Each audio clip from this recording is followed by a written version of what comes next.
Let's start with IBM. It is up about 2% here this morning. It says it has the blueprint for the next generation of tiny but mighty AI chips. It says it can deliver chips with 50% better performance and dramatically lower power consumption. To give you an idea of what this is all about, it says that it can cram more computing power into these smaller devices and pack about 100 billion transistors onto a chip the size of a fingernail. Jeez, I don't know what these people are doing. Smaller and better. But the point is, well said.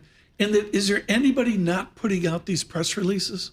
Like everybody's got the new whiz-bang technology on a pin of a needle. Apparently, this is the smallest and fastest. So it's IBM, at least till Friday. IBM has so many patents. They come up with so much new technology, even today. I mean, they do it year in and year out. You talk about all the new tech companies out there, but IBM, from a research perspective, they just crush it every year. I do have to say, it's not ready for industrial use yet. They said they see a path to production in about 5 years. And they what does this mean? Because I'm like, okay, well, what does this really mean? More transistors mean faster and more powerful computing, can help drive advances like faster smartphones, laptops, more efficient data centers, better self-driving cars, all that good stuff. The chart here, till 2022, they were asleep, and then boom, up they go. Exactly. And the stock is down 11% year to date, so that's not accounting for this rise we're seeing pre-market.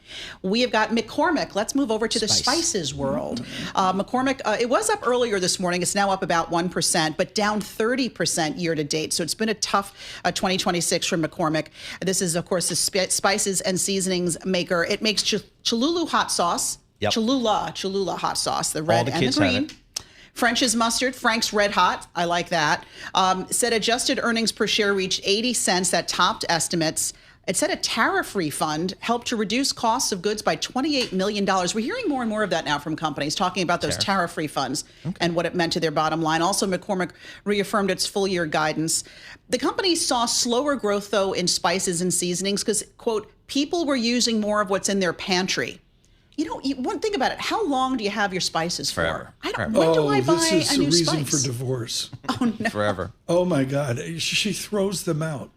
Well, is it like a go-bag? Mrs. looks at like the expiration and goes, this, some unpronounceable spice is like 3 years past sell date. It's fine. I go, it's fine. We can use it. The hot sauce maybe not as potent, but it's still fine. I don't understand the hot sauce wave. All the kids, they have it at their desk. They have it with them. It's almost like their water bottle and their hot sauce. And so you go to a restaurant and there's not a ketchup on the table. No. There's hot sauce. Very when did that happen? Is it not good if I walk around with a water bottle that has a martini in it? Yeah. We can do that. Is that as a hydration break? Yeah, we do that at the beach, hydration, maybe. Yes. Next. Yep. All right, what else? Oh, let's stick with food. Darden Restaurants. All right, this stock taking it on the chin here, down 3.5% in the pre-market.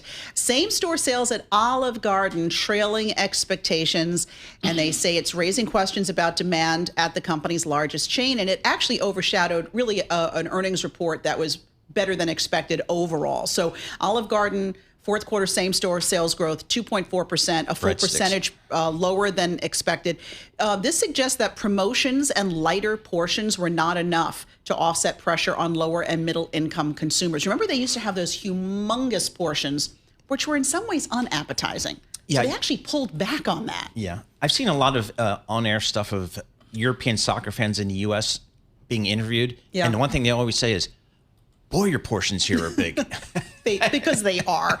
But I do want to point out Longhorn Steakhouse doing really well, continuing to benefit from strong demand, even though steak prices are so high. So that's what sort of buttressed Darden.